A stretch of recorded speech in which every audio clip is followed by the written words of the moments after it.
Hi, I'm Stephen Button. So we always work at the level of identity when we're affecting a change. Recently reading James Clear's Atomic Habits, I was seeing how they had put into a framework what some of us have been doing for a long time. And a lot of that book is kind of rehashing NLP and Tony Robbins and other psychological principles. And why it's so profound to change at the level of identity is because that changes your patterns and your habits and your relationships. Those changes all flow out of that identity change without any conscious effort. So that's the most powerful way to break through and achieve your goals. Now, how do you change at the level of identity? You reframe your beliefs and your story. You uproot what is not you, like mostly rooted in childhood trauma, and you allow space for what you can be. And that's how we do that. Now, how we do that with the body is that your identity is based on your beliefs, and your beliefs come from events and reaction to events. So if you believe you're disorganized, you're just incanting, chanting this mantra, I am disorganized, or whatever the belief is. Let's use this as an example. Now, you got that because your household was disorganized when you were a child, let's say. Your mother was chaotic, psychological and physical chaos in your household. Now, so this was beyond your power to surmount as a 7 or 8 or 9-year-old. So you took it on, I am disorganized. Now, that's complicated because there are a few ways we attach to that, and I'll talk about that in a minute. A more realistic belief is not I am disorganized. I like to get to the actual reality of the statement or the belief system. So is that true? You can always question every belief and say, is that true? Are you disorganized? The answer is, in some areas you could use more organization. You see how I'm framing this? In other areas you're doing well. In some areas it may be total chaos. So a more accurate belief, if we're reframing that at the level of identity, you would say, my childhood was such that it was chaos all around me all the time, so that was normal for me. I'm overcoming that now by putting systems in place. That's what I thought was normal then, etc. And that's the difference. Now, why would we attach to a pattern that our parents who contributed perhaps to our trauma, which is the definition of every parent, not necessarily negatively. It's just we pick up trauma as children, and parents are our primary roles. Those two things come together, and you see what happens. We attach to that because it's a way to attach to the parent. So if you have a wound or an illness or a psychological issue, like this runs in my family. If you say something like that, okay. So that's one of the ways you think you're bonding with that family member. Now, the irony is that you could bond with them more if you did not have that thing. You could bond with them in more empowering ways. So chaos or disorganization is not the way to bond with the family members from the chaotic environment. The way to bond is through language and love and shared experiences and growth and the various types of intimacy, which are experiential, emotional, intellectual, and physical. Those are the 4 branches of intimacy. That's all there is. So if you're not bonding in one of those ways, you're bonding in the subtle unconscious. And as Carl Jung said, if we don't bring to consciousness what is unconscious, it will rule our lives and we will call it fate. And so that's what happens. Now, what I do is I like to bring these unconscious stories to the surface, just having done this for some time, since 2011. The fiction, or the little hesitation, the little halting breath, the little cues of when you're telling a story are how we know it's false.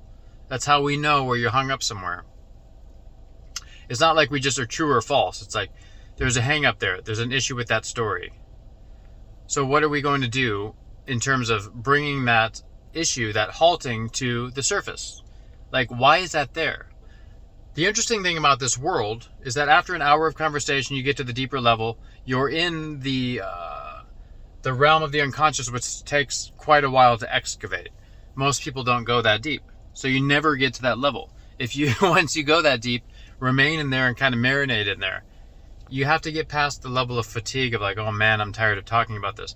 Because the barriers in the mind break down and you're actually then free to actually touch upon the actual topic. And it takes some time, a couple hours, oftentimes, sometimes more, just using fatigue to get to that point. And so this experience of where we formed our beliefs is really important. Like one time I was just having a client stand in a different way, and she remembered the back of her knees being hit at like a boarding school with like a whip, just to have her stand up straight when she was like slouching or her knees weren't locked. And I was saying, you know, if you lock your knees, it locks up your hip, it locks your back. It's not a fluid way of being. It's not natural. And she remembered this, where she'd taken on that belief. She said, oh, I'd been punished when I had soft knees before. So like that's an experience of taking on a belief system and a physiological pattern. And when you experience that, you realize, oh, that's not logical. Oh, that doesn't make sense now in the context of my life now. We can do this with every pattern, every relationship. But once you do it with a few general ones, it tends to ripple out into the other ones. Isn't that beautiful? So that's one of the ways we change our lives at the level of identity. You question your belief systems and change them. Because if you believe something different, I always say I broke my neck in the ocean. When I crawled out of the water, I no longer believed in accidents. And that's one version of the story. The other version is that I never believed in accidents. And that's just my own story. I suggest you try out that story because that story is empowering for me. However, I may be guided in ways that you are not. It's possible. So I have to acknowledge now that that's my worldview. I'm a very unique and eccentric person, as are you. I'm just acknowledging that more and more. So I no longer believed in accidents. That's a worldview that changes my whole life and allows me to endure difficult times and allows me to achieve interesting things. There are some, I'm a good artist and I'm a great writer.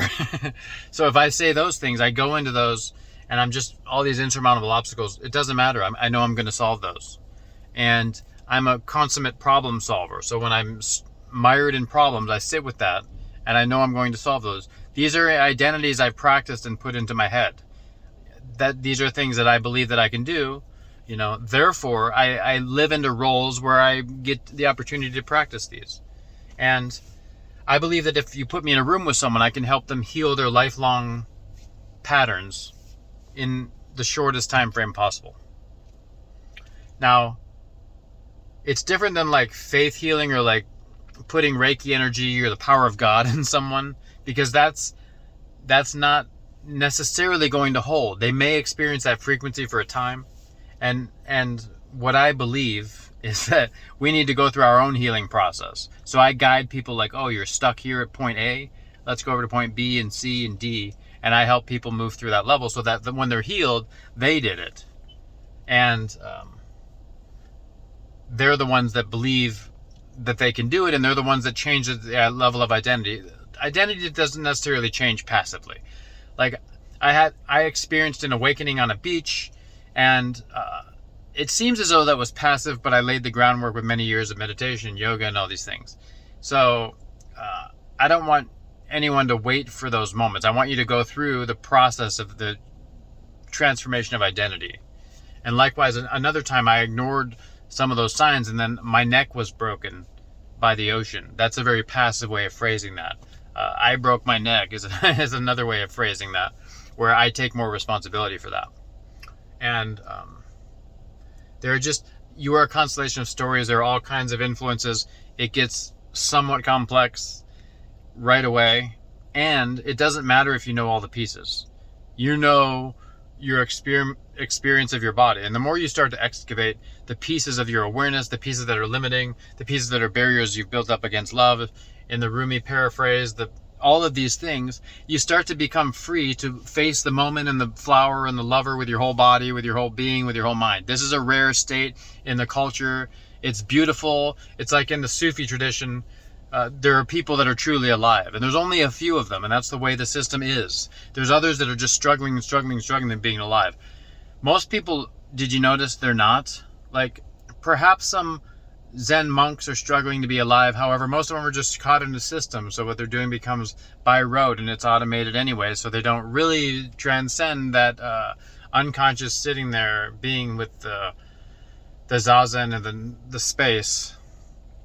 So, and then there's the rest of the world. They're putting all of their conscious effort and even their unconscious effort on make me wealthy, make me beautiful, make me famous, make me this or that. So they're not achieving the state either. Now, I don't pretend to totally know how this state has come to me, though I've had some different kinds of past life transmissions and things, and that's probably an interesting piece of it. Like if you spent 4 lifetimes cultivating this state, you're ahead of someone who this is their first lifetime cultivating this state, right? Or even like it's not even their destiny to cultivate the state of being awake and aware and in love and rapturous with other humans. So that's okay.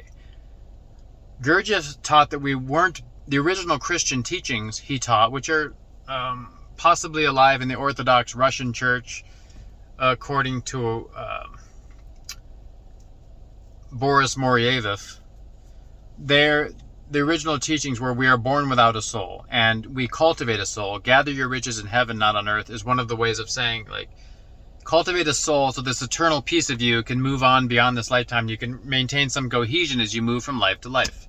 Now, reincarnation in Christianity, it's in a lot of the oldest texts that were kind of taken out in the Council of Nicaea and other early texts. So it's not that radical. It's in every other religion. You know, it's probable. Look at Edgar Cayce, Rudolf Steiner, all kinds of channel teachings, Dolores Cannon, etc. We don't have to necessarily go there. And I don't need to impose my belief system on you. That's not why I'm here. So I need to believe what I believe so that you can heal your thing. And I need you to be open to changing your beliefs so that there is space for your thing to unwind. What does healing look like for you? Like, what does aliveness look like for you? What are you here to do and create? What's in the way? and how can we move closer to that and dissolve what's in the way? That's the question. Those are the most important questions. So again, I'm Stephen Budden. Follow, subscribe, share. If you need additional help, you can apply to work with me or in one of my groups. And thank you so much. I'll talk to you again soon.